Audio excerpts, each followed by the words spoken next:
In this video we are going to revise more concept with the help of short notes. Start करते हैं without wasting time. तो सबसे पहले matter के बारे में पढ़ते हैं हम। तो मैटर क्या होता है? मैटर प्योर भी होता है और मिक्सचर। इस दो पार्ट्स में मैटर को डिवाइड किया गया है। एक तो मैटर प्योर हो सकता है या मैटर मिक्सचर में हो सकता है।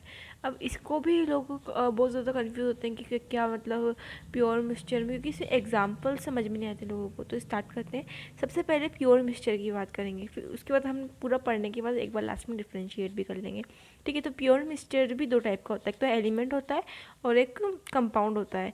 तो एलिमेंट में क्या होता है कि वो प्योर एलिमेंट होगा, मतलब कि वो जो एलिमेंट है वो एक ही तरह के एटम से या मतलब एक एटम से मिलकर बना होगा, या फिर एक ही तरह के एटम के ग्रुप से मिलकर बना होगा। या जैसे कि for example what is an element? तो element hydrogen, nitrogen, oxygen, pure तो वो है ही सही। और H2N2 मतलब एक ही तरह के एटम से मिलकर बना हुआ मॉलिक्यूल, वो भी क्या होता है? एक एलिमेंट ही होता है। ठीक है। तो एलिमेंट मतलब क्या कि एक तो या तो नॉर्मल एटम, प्योर एटम, या फिर एक ही तरह के एटम से मिलकर बना हुआ कंपाउंड, सॉरी एक ही तरह से एटम से मिलकर बना हुआ मॉलिक्यूल। ठीक है। तो क्या कहलाता है? एलिमेंट कहलाता है। उसके बाद बात करेंगे कंपाउंड की। तो कंपाउंड क्या होता है कि कंपाउंड भी प्योर ही होता है। प्योर कैसे होगा? मतलब कंपाउंड में क्या होता है कि एक या एक से ज़्यादा तरह के एटम से मिलकर बना हुआ है, मतलब एक से ज़्यादा तरह के एटम से मिलकर बना होता है कंपाउंड। जैसे हाइड्रोजन और ऑक्सीजन H2O बना रहे हैं, CO2 बना रहे हैं। तो उसमें क्या होगा कि वो जो पूरा का पूरा कंपाउंड होगा ना, उसके अंदर H2O के बहुत सारे मॉलिक्यूल्स मिल करके वाटर है, ठीक है, बहुत सारा वाटर बना रहे हैं। तो वो कंपाउंड होगा। मतलब कि कुछ रेशियो के अंदर जो अलग अलग एलिमेंट्स है या फिर अलग अलग एटम है, more than one type of atom मिलकर एक वो बनाते हैं, कंपाउंड बनाते हैं। ठीक है। एक ऐसा मॉलिक्यूल बनाते हैं जो अलग अलग एटम से मिलकर बना हुआ है, तो उसको क्या कहते हैं? कंपाउंड कहते हैं। ठीक है। तो ये भी प्योर ही होता है। क्यों? क्योंकि इसमें बहुत सारे H2 है, पर है तो H2 और कुछ नहीं है ना। H2O ऐसा नहीं कि H2O फिर SO2 फिर CO2 एक ही उसके अंदर, एक ही मॉलिक्यूल के अंदर जुड़े हुए हैं, ऐसा नहीं है। ठीक है। तो बहुत सारे H2O, 5 H2O हो गए, 3 CO2 हो गए, ऐसा तो है नहीं उसके अंदर ऐसा कुछ। एक ही तरह की प्योर एलिमेंट, मतलब कि प्योर मॉलिक्यूल से मिलकर बना हुआ है। मतलब कि जैसे कि H2O है, H2O कंपाउंड, तो सिर्फ उसमें H2O ही मिलेंगे, बहुत सारे मिलेंगे, H2O ही मिलेंगे। ठीक है। तो ये प्योर मैटर हो गए। और मिक्सचर की बात करेंगे तो मिक्सचर भी दो टाइप के होते हैं। अब मिक्सचर में कैसे? जैसे बहुत सारे H2O ले लिए हमने, SO2 ले लिए, CO2 ले लिए, इन सबको गैसेस का मिक्सचर होता है जैसे। ठीक है। तो वो मिक्सचर कहलाता है। वो एक ही तरह के मतलब कंपाउंड से नहीं मिलकर बना होता है, ऐसे होता है वो मिक्सचर। मिक्सचर दो टाइप के होते हैं, एक तो होमोलोगस और एक हेट्रोलोगस मिक्सचर। होमोलोगस मिक्सचर जो डिजोल्व हो जाता है, घुल जाता है, और हेट्रोलोगस मिक्सचर जो नहीं घुलता है। अब होमोलोगस मिक्सचर का मतलब ये नहीं कि वो पानी में घुल जाएगा, नहीं, वो इस तरह से दूसरे एटम में मिक्स हो जाता है कि वो पता ही नहीं चलता कि जैसे फॉर एग्जांपल, जैसे कि जब हम नमक के अंदर, जैसे पानी के अंदर नमक घुलता है, इस टाइप से ये एग्जांपल है। जैसे कि हम कार्बन डाइऑक्साइड और फॉर एग्जांपल मान रहे ऐसा होगा नहीं, पर अगर ऐसा एग्जांपल के लिए मतलब ज़रूरी नहीं कि इस कंपाउंड ऐसे ही बिहेव करे, पर ऐसा हम मान सकते हैं कि जैसे CO2 है, उसके अंदर हमने H2O मिला दिया है ना, और उसको मिक्स कर दिया, तो वो अगर होमोलोगस मिक्सचर बनेगा तो क्या करेगा? हम पता ही नहीं चलेगा कि उसमें किस जगह CO2 है, किस जगह H2O है। और अगर हेट्रोलोगस मिक्सचर बनेगा तो हमें पता चल जाएगा किस जगह CO2 है, किस जगह H2 है, मतलब कि वो जो है ना, वो रिजोल्व नहीं होगा। जैसे कि is like mixture of soil and water. ठीक है। तो ये मेटर दो टाइप के हो गए, प्योर एक मिक्सचर। ठीक है। उसके बाद हम कुछ क्वांटिटीज़ की बात करते हैं, सब इंपॉर्टेंट क्वांटिटीज़ जो पूरी केमिस्ट्री में हमारे काम आएंगी। फर्स्ट होती है वॉल्यूम। वॉल्यूम की ऐसा यूनिट मीटर क्यूब होती है। तो क्वेश्चन बहुत इंपॉर्टेंट है, क्योंकि हमें जब क्वेश्चन न्यूमेरिकल्स में सोल्व करना देगा तो हम ऐसा यूनिट में रख के सोल्व करेंगे, या फिर कन्वर्जन दूसरी यूनिट्स को देख कन्वर्जन करना होगा तो वो सब यूनिट्स भी हैं। ठीक है। तो ऐसा यूनिट्स मैन होती है। तो एसआई यूनिट के अंदर जो वॉल्यूम है, वॉल्यूम की एसआई यूनिट क्या है, मीटर क्यूब है। अब हम नापते तो जो वॉल्यूम है उसको लीटर में नापते हैं, तो उसको मीटर क्यूब को लीटर में कैसे कन्वर्ट करते हैं, तो 1 metre cube is equals to 1000 litre. 1 metre cube का एक कमरा है, मतलब कि मान लेते हैं कि 1 मीटर क्यूब का एक पूरा बॉक्स है, ठीक है। मीटर क्यूब का मतलब क्या होता है, एक क्यूब होता है, तो 1 मीटर क्यूब का बॉक्स है, तो उसके अंदर 1000 लीटर पानी आ सकता है, इसको ऐसे याद रखते हैं, ठीक है। तो एक 1 metre cube is equals to 1000 litre, और 1 litre is equals to 1 decimetre cube, और 1 डेसीमीटर क्यूब में 1 लीटर आएगा। मतलब कि हमारी जो बोतल होती है ना, अगर उसको चौकोर बोतल बनाई जाए तो उसके अंदर कितना 1 लीटर पानी आने के लिए कितनी उसकी साइज़ होगी, तो 1 डेसीमीटर क्यूब जो है वो उसकी साइज़ होगी, मतलब कि उसकी साइज़ होगी जिसमें मतलब वो पानी 1 लीटर पानी आ जाए, तो 1 litre is equals to 1 decimetre cube.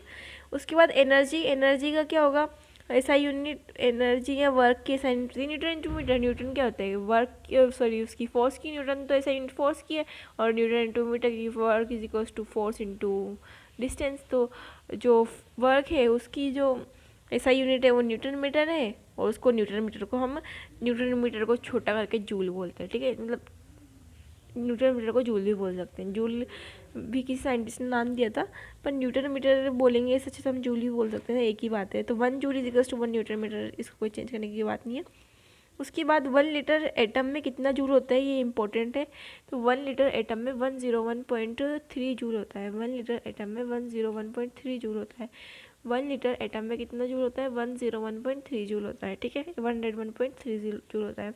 और 1 जूल में कितने अर्ग होते हैं, 10⁻⁷ अर्ग होते हैं, ये भी इंपॉर्टेंट है। उसके बाद प्रेशर की ऐसा यूनिट क्या होगी, पी से प्रेशर, पी से पास्कल, ठीक है। तो पी से प्रेशर, पी से पास्कल, प्रेशर की जो ऐसा यूनिट है वो पास्कल होगी, ठीक है।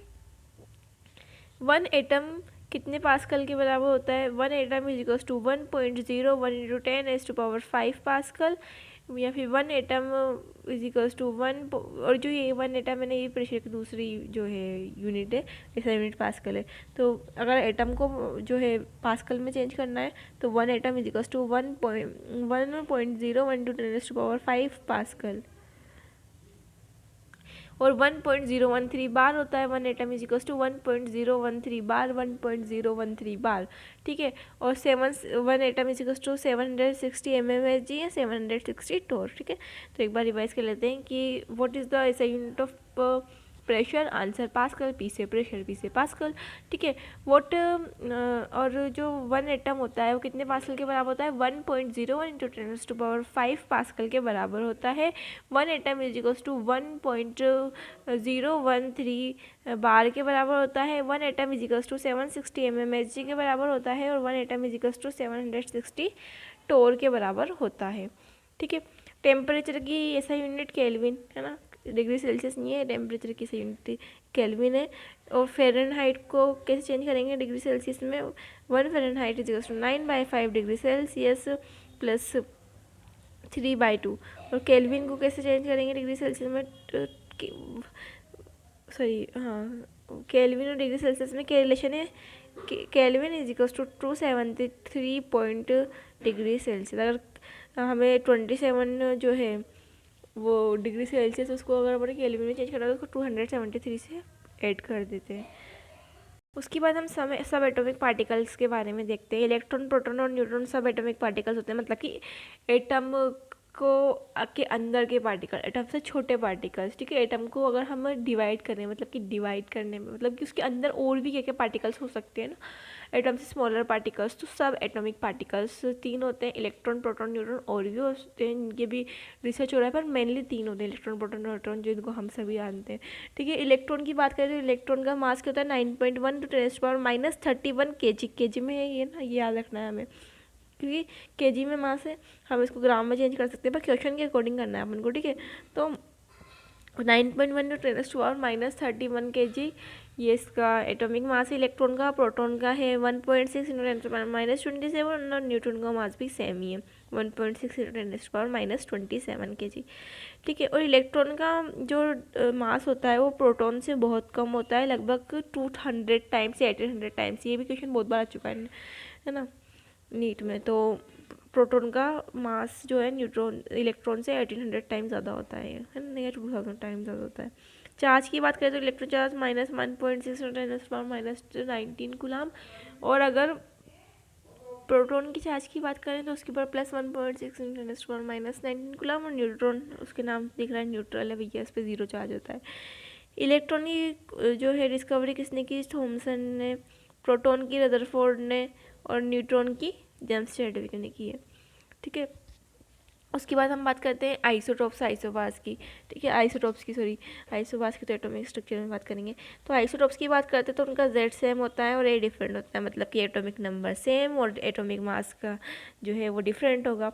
एवरेज एटॉमिक मास बराबर, जो एवरेज एटॉमिक मास के साथ होता है फ्रैक्शनल एटॉमिक मास का दूसरा नाम है। एवरेज एटॉमिक मास का दूसरा नाम fractional atomic mass for isotopes है। एवरेज है A1 x1 + A2 x2 + A3 x3 जितने भी हों, है ना, 1 x1 + x2। जो A1 और A2 है वो जो मास नंबर है, और जो x है वो परसेंटेज है, कितनी परसेंटेज है ना, x1 और x2 तो हमेशा 100 ही होगा। ठीक है, क्योंकि पूरा 100% होता है। उसके बाद एवरेज फ्रैक्शन भी कह सकते हैं इसको अपन, है ना, तो A1 F1 + A2 F2, ये फ्रैक्शनल, जब फ्रैक्शन दिया हो ना हमें तब का है। ठीक है, जिसकी परसेंटेज ज़्यादा होती है उसके पास ये जो है एवरेज एटॉमिक मास होता है। उसके बाद हम बात करते हैं केमिकल फार्मूला और एम्पेरिकल फार्मूला। केमिकल फार्मूला और एम्पेरिकल, सॉरी, केमिकल फार्मूला भी दो टाइप के होते हैं, एक तो मॉलिक्यूलर फार्मूला और एक एम्पेरिकल फार्मूला। मॉलिक्यूलर फार्मूला क्या होता है? एग्जैक्ट नंबर ऑफ एटम के बारे में बताता है कि कितने एटम उस पूरे मॉलिक्यूल में है। वो एग्जैक्ट नंबर बताएगा कि भाई हमारे पास कोई बोतल ही मान लेते हैं, तो बोतल के एक मॉलिक्यूल में कितने एटम है वो सब मॉलिक्यूलर फार्मूला ही बता देगा। पर जो एम्पेरिकल फार्मूला है ना वो रेशियो में बताता है। जैसे कि ग्लूकोज है, ग्लूकोज का एक मॉलिक्यूल में कितने क्या कौन कौन से एटम है? C6H12O6, मतलब कि एक ग्लूकोज के मॉलिक्यूल में 6 कार्बन है, 12 हाइड्रोजन है और ऑक्सीजन 6 है। ठीक है, C6H12O6। ठीक है, पर अगर हम बात करें कि एम्पेरिकल फार्मूला, तो ग्लूकोज का एम्पेरिकल फार्मूला मतलब उसकी रेशियो कर देगा वो कि कितने, जैसे कार्बन हाइड्रोजन ऑक्सीजन ही है, ठीक है, तो उसमें कितने सिंपलेस्ट रेशियो में है ना, कितने हम उसको मतलब सिंपल रेशियो में कर देता है वो चेंज। जैसे कि ग्लूकोज की देख लें तो मॉलिक्यूलर फार्मूला C6H12O6, अगर सिंपल रेशियो में करेंगे तो जो 6 है 6 1 6, 6 2 12, 6 1 6 से कट रहा है तो CH2O बन जाएगा। ठीक है, मोर देन वन कंपाउंड में है वो सेम एम्पेरिकल फार्मूला। अब एम्पेरिकल फार्मूला रेशियो से मिलकर बना हुआ है, तो एक से ज़्यादा कंपाउंड का मॉलिक्यूलर फार्मूला सेम हो सकता है, पर जो मॉलिक्यूलर फार्मूला है वो मोर देन वन कंपाउंड का कभी भी सेम नहीं होगा। That's a important thing. Relation देख लेते हैं भैया मॉलिक्यूलर फार्मूला और एम्पेरिकल फार्मूला में। तो N = molecular mass divide by empirical mass. N जो है उसको क्या है कि मॉलिक्यूलर मास को हमने डिवाइड कर दिया एम्पेरिकल मास से, तो molecular mass = empirical mass into N। ठीक है, मान लेते हैं H2O है। ठीक है, सॉरी H2O नहीं, हम ले लेते हैं C3 और C3 हम नॉर्मल सिंपल ले लेते हैं, चलो, कि मॉलिक्यूलर मास किसी का है N4, हाँ 28, और 28 डिवाइड बाय एम्पेरिकल मास है उसका 7। ठीक है, 28 डिवाइड बाय 7, 7 4 28, तो 4 जो है N आया, मतलब कि एम्पेरिकल फार्मूला में 4 मल्टीप्लाई करेंगे तो मॉलिक्यूलर फार्मूला के बराबर हो जाएगा ऐसे।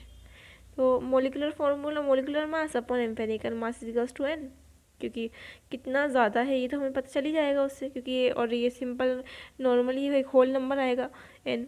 ठीक है, हमेशा, और molecular formula empirical formula into N हो जाएगा। ठीक है, अब बात करते हैं हम एटोमिसिटी की। एटोमिसिटी किसे कहते हैं? Number of any element in a molecule. एक एलिमेंट के कितने नंबर है मॉलिक्यूल के अंदर, उसे एटोमिसिटी कहते हैं। जैसे H2SO4 में 2 हाइड्रोजन है, एक सल्फर है, मतलब इसमें हम एटम की बात करेंगे। ठीक है, तो 2 हाइड्रोजन है, एक सल्फर है, ऑक्सीजन 4 है, 1 मोल NH3 में। और ये एटोमिसिटी को ऐसे भी लिख सकते हैं हम, मोल भी सेम ही होंगे। 1 मोल NH3 है तो उसमें 1 मोल नाइट्रोजन के एटम होंगे और 3 मोल हाइड्रोजन के एटम होंगे। क्या होंगे? 1 मोल नाइट्रोजन के एटम होंगे और 3 मोल हाइड्रोजन के एटम होंगे। मॉलिक्यूल क्यों नहीं लिखा? तो हम मॉलिक्यूल कैसे लिख सकते हैं, क्योंकि तो एटम है। जैसे कि अगर हम लिखते कि 1 मोल नाइट्रोजन का मोलिक्यूल, तो मोलिक्यूल तो है ही नहीं, तो एटम है। और अगर H3 के लिखते हो तो फिर कैसे लिखते हैं कि 1 मोल H3 का मोलिक्यूल है, ठीक है। तो 3 मोल H एटम है, ये लिखना ज़्यादा बेटर रहेगा ना, तो ऐसे लिख सकते हैं हम इसको। उसके बाद बात करेंगे हम मास मेजरमेंट की, ये जो इम्पोर्टेंट है, मेजरमेंट ऑफ मास कैसे करते हैं हम। तो एक्चुअल एटॉमिक मास, फिर रिलेटिव एटॉमिक मास और ग्राम एटॉमिक मास, तीन मास होते हैं। मास को 3 तरह से मेजर किया जाता है। फर्स्ट होता है एक्चुअल एटॉमिक मास, मतलब कि क्या रियल एटॉमिक मास है वो। जैसे कि ऑक्सीजन की बात करेंगे, है ना। फॉर एग्जांपल ये लिखा हुआ है तो उसको एग्जांपल को समझना ज़्यादा बेटर होगा। हम किसी भी चीज़ का ले सकते हैं, कार्बन का ले सकते हैं, वो हम डिस्कस भी कर सकते हैं, ठीक है। एग्जाम्पल के लिए जैसे ऑक्सीजन है ना, ऑक्सीजन का एटॉमिक मास नंबर कितना होता है 16, ठीक है। तो 16 इसके अंदर क्या है, 16 प्रोटॉन है, और 16 इसके अंदर क्या है, सॉरी 16 होता है। और जो एटॉमिक नंबर होता है कितना होता है, 8 होता है। मतलब इसमें 8 प्रोटॉन है, 8 न्यूट्रॉन है ना। तो 16 कितने हो गए, प्रोटॉन न्यूट्रॉन को मिला के 16 हो गए। और एक प्रोटॉन का या फिर एक न्यूट्रॉन का मास सेम ही होता है, तो एक प्रोटॉन या एक न्यूट्रॉन का मास किसी का भी ले लो, तो 1.6 माइनस 24 ग्राम में लेना है हम। के जी में 27 के जी होता है ना, पर ग्राम में लेंगे हम AMU, एक AMU के हिसाब से 1 AMU का मतलब ही होता है 1.6 ग्राम, ठीक है। तो ऑक्सीजन का अंदर प्रोटॉन और न्यूट्रॉन दोनों मिला के 16 हुए, और एक प्रोटॉन या एक न्यूट्रॉन का मास 1.6 × 10⁻24 ग्राम होता है, ठीक है, ग्राम होता है। तो उसको इससे मल्टीप्लाई कर देंगे तो हमें इसका टोटल मास में चल जाएगा, एक्चुअल एटॉमिक मास। सिंपल चीज़ है, एक्चुअल एटॉमिक मास क्या है भाई, उसका मास नंबर क्या है वो ले लो, मतलब कितने टोटल प्रोटॉन और न्यूट्रॉन है वो है, और उसके अंदर उसको एक प्रोटॉन न्यूट्रॉन के मास से मल्टीप्लाई कर दो, तो एक्चुअल एटॉमिक मास निकल के आ जाएगा। क्योंकि इलेक्ट्रॉन का मास तो हम कंसिडर कर नहीं रहे ना, तो बहुत ज़्यादा कम है, ठीक है।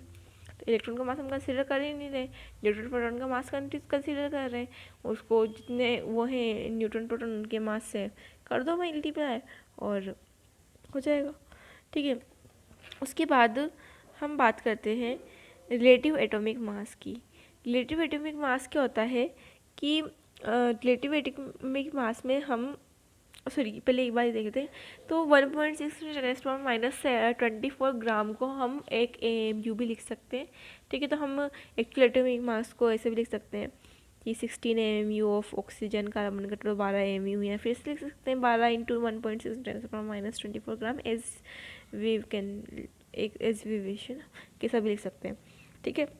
एक AMU मतलब 1.6 × 10⁻24 ग्राम बराबर होता है 1/Na के। आप चाहें तो मल्टीप्लाई या मतलब ऐसे कर रख के देख सकते हैं वैल्यू। अगर 1/Na करेंगे, Na क्या है, एवोगाद्रो नंबर। एवोगाद्रो नंबर का वैल्यू क्या होती है, एवोगाद्रो नंबर की वैल्यू होती है 6.022 × 10⁻23। एवोगाद्रो नंबर की वैल्यू क्या होती है, एवोगाद्रो नंबर मतलब 1 मोल, और 1 मोल की वैल्यू कितनी होती है, यहाँ एवोगाद्रो नंबर की वैल्यू क्या होती है 6.022 10⁻23, ठीक है। तो ये याद रखना है हमें। अगर इसको हम 1 AMU लिखेंगे तो 1 AMU क्यों का 1/Na मतलब 1/6.022 × 10⁻23, ठीक है। 1 मोल होंगे, 1 मोल में कितने एटम होंगे, तो 1 मोल मतलब जैसे कि यूनिट की तरह होता है। एक जैसे एक डजन में 12 होते हैं, 1 पेयर में 2 होते हैं, ऐसे 1 मोल के अंदर ये ऐसी यूनिट है। 1 मोल के अंदर 6.022 × 10⁻23 होते हैं, ठीक है। उसके बाद हम रिलेटिव एटॉमिक मास की बात करेंगे। तो रिलेटिव एटॉमिक मास में हम क्या करेंगे कि मतलब रिलेटिवली काउंट कर लेंगे कि भाई इससे इससे कितना ज़्यादा ये है ना। तो इसमें क्या होता है, ये डायरेक्टली मास नंबर के बराबर होता है, ठीक है। तो हम इसमें डायरेक्टली मास नंबर लिख देंगे। इसको हम AMU भी लिख सकते हैं, AMU भी लिख सकते हैं, पर नॉर्मली जो रिलेटिव एटॉमिक मास होता है ना, वो मास नंबर के बराबर होता है। अब gram atomic mass, gram atomic mass क्या होता है, 1 मोल एटम का मास, मतलब कि जो एलिमेंट है ना उसके 1 मोल एटम का मास, से ऑक्सीजन है तो 1 मोल ऑक्सीजन का कितना मास होगा, वो क्या होगा, ग्राम एटॉमिक मास होगा, ठीक है। 1 मोल में कितने होते हैं, 6.022 होता है, ठीक है। तो हम बात करेंगे ऑक्सीजन का ग्राम एटॉमिक मास कितना है, तो 16 उसका mass number into actual atomic mass लिख देंगे हम 16 × 1.6 × 10⁻27 मल्टीप्लाई बाय एन ए कितना है 6.020 × 10⁻23। अब जो एक AMU होता है वो 1/Na के बराबर होता है, तो उसकी जगह 1/Na भी लिख सकते हैं, इसको कट कर देंगे। अगर मल्टीप्लाई करेंगे ना तो भी 1 के बराबर ही आएगा ये।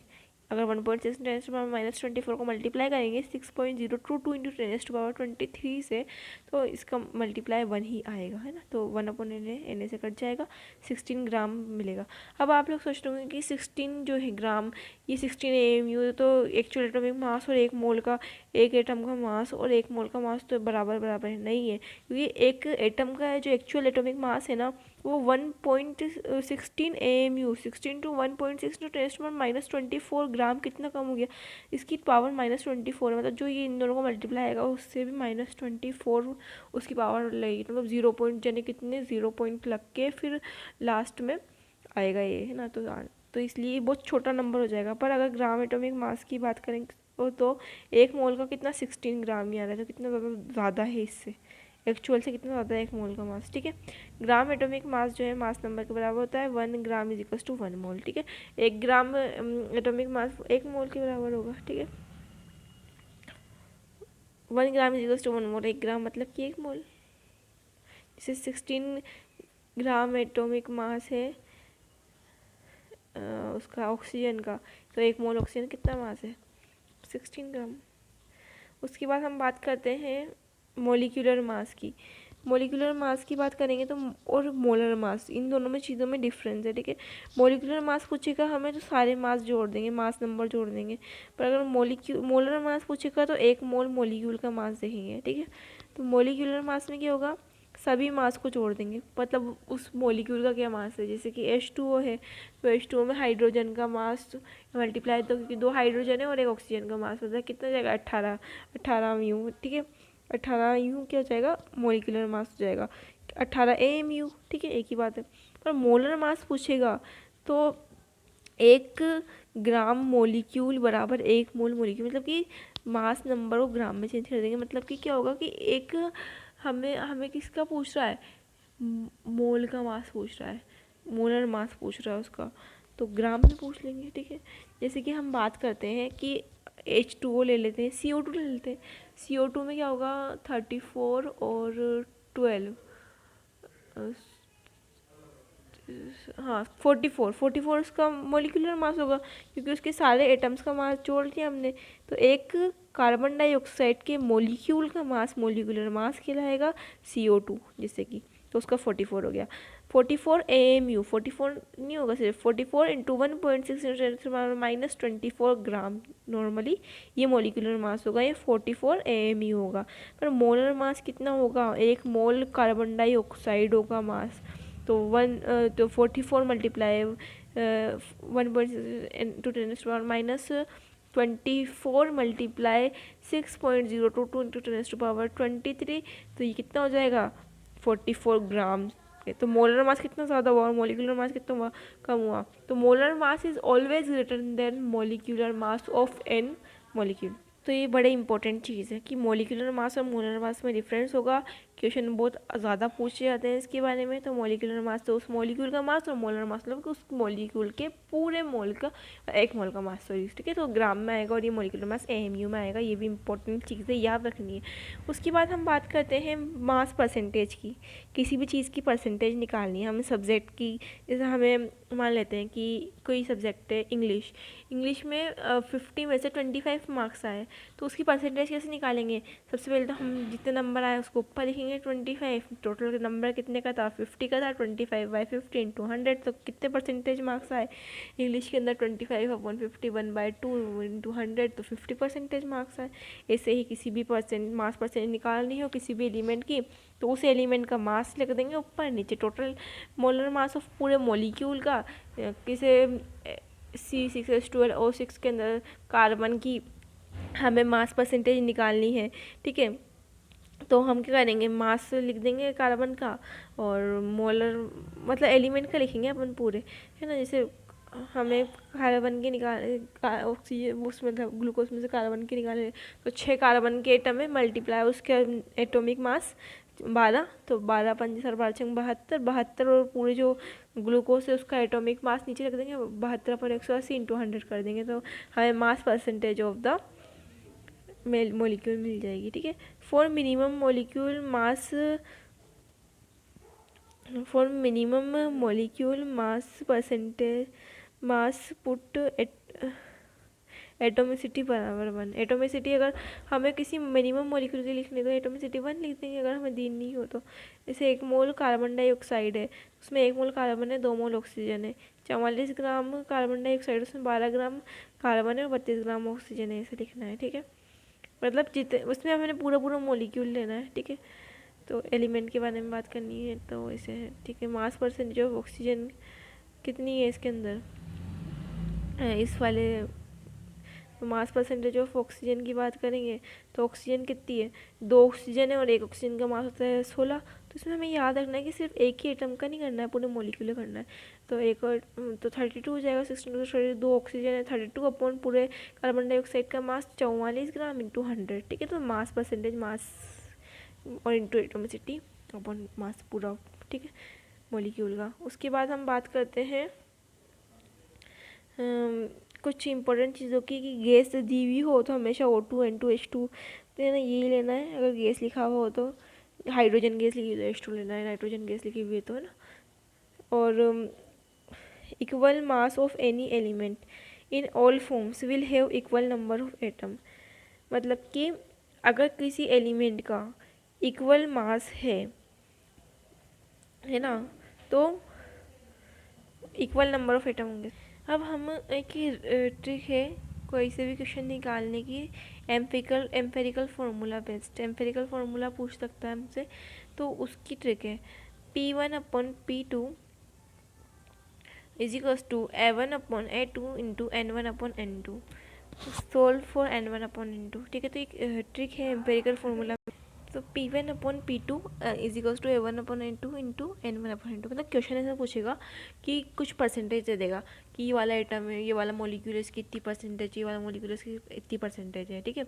और फिर हमसे कहेगा कि इसकी एम्पेरिकल फार्मूला निकालिए। तो percentage 1 upon percentage 2 is equals to atomic mass of 1 upon atomic mass of 2, है ना, इंटू N1/N2। ऐसे करके हम मास परसेंटेज वाली क्वेश्चन सॉल्व कर लेंगे, ठीक है। ये अपना पूरा हो गया मोल कंसेप्ट का फर्स्ट पेज।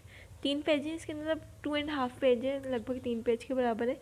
तो फर्स्ट पेज में हमने मैक्सिमम चीज़ें कवर करी, लर्न करी, रिवाइज करी। नेक्स्ट चलते हैं सेकंड पेज पे।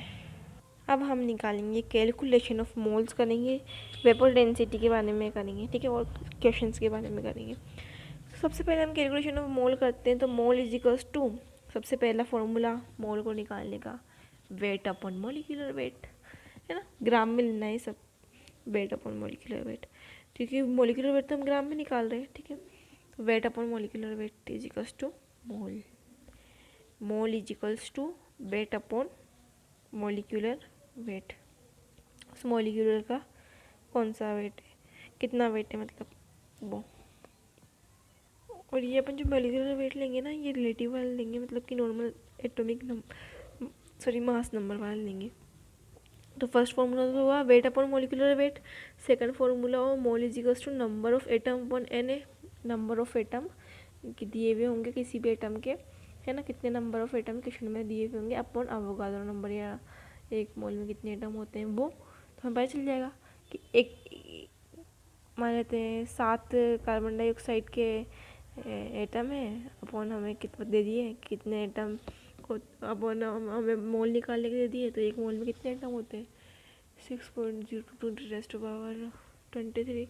तो 6 × 10⁻23 मान लेते हैं, है ना। और हमें मान लेते हैं कि 6 एटम दे दिए कार्बन डाइऑक्साइड के, तो 6/6 × 10⁻23, तो कितने एटम मोल हुए, -10⁻23 मोल, ऐसे होगा। हमेशा होल नंबर हो गया नंबर ऑफ मोल्स, तो ठीक है।